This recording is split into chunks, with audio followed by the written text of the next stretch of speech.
नमस्कार बंधुओं। अहंकार का महल और अकेलेपन का अंधेरा। बिहार के उत्तर में बसा एक सुंदर गांव था।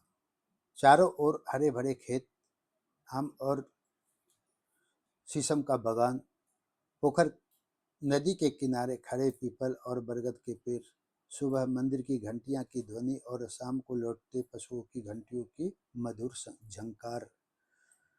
उस गांव में एक बूढ़ा किसान रहता था। उसने अपनी पूरी जिंदगी मेहनत से गुजार दी थी। धूप में तपकर, बारिश में भीगकर और ठंड में कांपकर उसने अपने परिवार को पाला था। उसका एक बेटा था। बेटा बचपन में बहुत सीधा था, लेकिन जैसे जैसे बड़ा हुआ उसकी संगत बदलने लगी। कहते हैं, मनुष्य का भविष्य उसकी संगति तय करती है। लोहे का टुकड़ा अगर चंदन के पास रहे तो सुगंधित हो जाता है, और यदि कीचड़ में पड़े तो जंग खा जाता है। यही उस लड़के के साथ हुआ। धीरे धीरे उसे मेहनत से नफरत और आराम से प्रेम होने लगा। उसे खेत में काम करना अपमान लगने लगा। उसे कमाना कठिन और खर्च करना आसान लगने लगा। उसके पिता बार बार समझाते, बेटा जमीन बेचकर खाने वाले कभी अमीर नहीं बनते, जमीन खरीदने वाले अमीर बनते हैं। लेकिन जिस मन पर अहंकार की धूल जम जाए, वहां ज्ञान की रोशनी पहुंच नहीं पाती। लड़के को लगता था कि वह गांव का सबसे बड़ा ज्ञानी है। वह कहता, मुझे कोई कुछ नहीं सिखा सकता। उसके पास न कोई बड़ी नौकरी थी, न कोई व्यवसाय, न कोई विशेष उपलब्धि, लेकिन घमंड ऐसा कि जैसे पूरे जिले का मालिक वही हो। उसके हिस्से में भविष्य में मुश्किल से आधा एकड़ जमीन आने वाली थी, लेकिन बातें हजारों एकड़ के जमींदार जैसे करता था। वह गांव में घूमते हुए सीना फुलाकर चलता, दूसरों की सलाह को मजाक समझता, बुजुर्गों की बातों को पुराना विचार कहकर टाल देता। सबसे बड़ी विडंबना यह थी कि जो व्यक्ति स्वयं अपने पैरों पर खड़ा नहीं था, वह दुनिया को चलाने की बातें करता था। शरीर कमाने का उसे बहुत शौक था। घंटों आईने के सामने खड़ा रहता, लेकिन हालत ऐसी थी कि छोटी दूरी भी बिना गाड़ी के नहीं चल सकता था। वह ताकत को शरीर में खोज रहा था, जबकि असली ताकत चरित्र में होती है। एक दिन गांव के एक बुजुर्ग शिक्षक ने कहा, बेटा शरीर की ताकत बैल में भी होती है। इंसान को महान उसका विवेक बनाता है। लेकिन लड़का हंसकर आगे बढ़ गया। धीरे धीरे उसकी संगत और खराब होती गई। उसे अच्छे लोगों की बातें कड़वी लगती थी। उसे उन लोगों के साथ अच्छा लगता था जो दिन भर नशे में रहते थे, जो मेहनत से दूर भागते थे, जो दूसरों की बुराई करते थे, जो अपना भविष्य खुद बर्बाद कर रहे थे। शराबियों की मंडली, जुआरियों की टोली, नशेड़ियों का चौपाल, यही उसका संसार बन गया। उसे लगता था कि वही उसके सबसे बड़े मित्र सच्चे हैं। लेकिन उसे यह नहीं पता था कि स्वार्थ पर बने रिश्ते पहली आंधी में आधी आधी कर टूट जाते हैं। समय बीतता गया। एक एक करके रिश्ते उससे दूर होते चले गए। पहले भाई ने समझाना छोड़ा, फिर बहनों ने बात कम कर दी, रिश्तेदारों ने आना जाना बंद कर दिया, पड़ोसी उसे दूरी बनाने लगे। यहाँ तक कि उसके माता पिता भी उसके पास उससे बात करने से डरने लगे। लेकिन उसे कोई फर्क नहीं पड़ा, क्योंकि अहंकार इंसान को अंधा बना देता है। उसे लगता था कि सारी दुनिया गलत है, केवल वही सही है। एक दिन गांव में एक साधु आया। उन्होंने चौपाल पर बैठकर एक कहानी सुनाई। उन्होंने कहा, एक बार एक दीपक ने सूर्य से कहा, मुझसे बड़ा प्रकाशवान कोई नहीं है। लोग हंसने लगे। साधु बोले, सुबह हुई तो सूर्य निकल आया, दीपक का अस्तित्व ही दिखाई नहीं दिया। फिर उन्होंने कहा, जिसे अपने ज्ञान का घमंड हो जाए, समझो उसका ज्ञान समाप्त हो चुका है।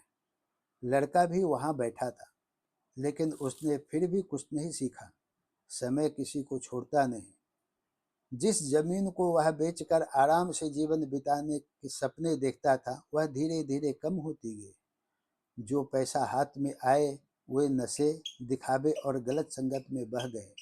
जो मित्र रोज साथ बैठते थे वे जरूरत के समय गायब हो गए।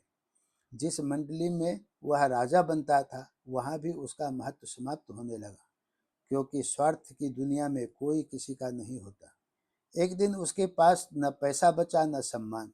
नशे की आदतें बनी रही लेकिन जेब खाली हो गई।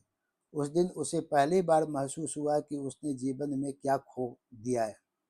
उसने पीछे मुड़कर देखा, माता पिता बूढ़े हो चुके थे, भाई अपने जीवन में आगे बढ़ चुके थे, रिश्तेदारों ने उम्मीद छोड़ दी थी, बच्चे उससे दूर रहते थे, पत्नी के चेहरे पर वर्षों का दुख दिखाई देता था, और वह स्वयं वह अकेला था, बहुत अकेला।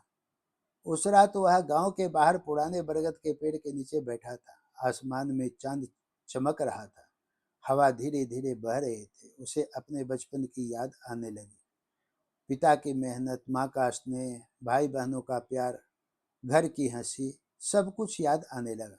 और तब पहली बार उसकी आंखों से आंसू निकले। वह समझ गया कि उसने जीवन की सबसे बड़ी गलती की थी। उसने रिश्तों की कीमत नहीं समझी, उसने मेहनत का महत्व नहीं समझा, उसने माता पिता के प्रेम को कमजोरी समझा, उसने गलत संगत को दोस्ती समझा, और सबसे बड़ी गलती, उसने अपने अहंकार को अपना भगवान बना लिया। कहते हैं जब अहंकार बढ़ता है तो विनाश धीरे धीरे कदम बढ़ाता है। रावण विद्वान था लेकिन अहंकार ने उसे नष्ट कर दिया। दुर्योधन शक्तिशाली था लेकिन अहंकार ने उसका सर्वनाश कर दिया। और आज भी जो व्यक्ति अपने माता पिता, परिवार और समाज को छोटा समझता है उसका अंत सम्मान से ही नहीं होता है। बच्चों और युवाओं के लिए इस कहानी का संदेश बहुत स्पष्ट है। मोबाइल, मोटरसाइकिल, शरीर की ताकत, दिखावा और झूठी शान जीवन का सफलता नहीं है। सफलता है माता पिता का सम्मान, मेहनत की कमाई हुई रोटी, अच्छे मित्रों की संगत, नशे से दूरी, विनम्रता, चरित्र और दूसरे के प्रति प्रेम। याद रखिए, नशा करने वाला कभी मजबूत नहीं होता, अहंकारी कभी महान नहीं होता, और जो अपने माता पिता का सम्मान नहीं करता वह जीवन में चाहे कितना भी धन कमा ले, भीतर से गरीब ही रहता है। क्योंकि असली अमीरी बैंक खाते में नहीं होती, असली अमीरी होती है जब माँ की दुआ मिले, पिता का आशीर्वाद मिले, परिवार का प्रेम मिले और समाज में सम्मान मिले। अंत में उस गांव के एक बुजुर्ग अक्सर एक बात कहा करते थे, जिस दिन मनुष्य को अपने दोस्त दिखाई देने लगते हैं उसी दिन उसके जीवन का नया सूर्योदय शुरू हो जाता है। और यही इस कहानी का सार है। अहंकार इंसान को लोगों से दूर करता है, नशा इंसान को खुद से दूर करता है, लेकिन विनम्रता इंसान को भगवान के करीब ले जाती है। जो बच्चा आज यह कहानी सुन रहा है वह एक बात हमेशा याद रखे, गलत रास्ते की शुरुआत अक्सर मजे से होती है लेकिन उसका अंत पछतावे में होता है। सही रास्ता शुरुआत में कठिन लगता है लेकिन उसका अंत सम्मान, सुख और शांति में होता है। इसीलिए संगत अच्छी चुनिए, माता पिता का सम्मान कीजिए, मेहनत से कमाइए और अहंकार से हमेशा दूर रहिए। यही सफल जीवन का सबसे बड़ा मंत्र है। यह कहानी अच्छी लगी हो तो लाइक शेयर सब्सक्राइब जरूर कीजिएगा। धन्यवाद।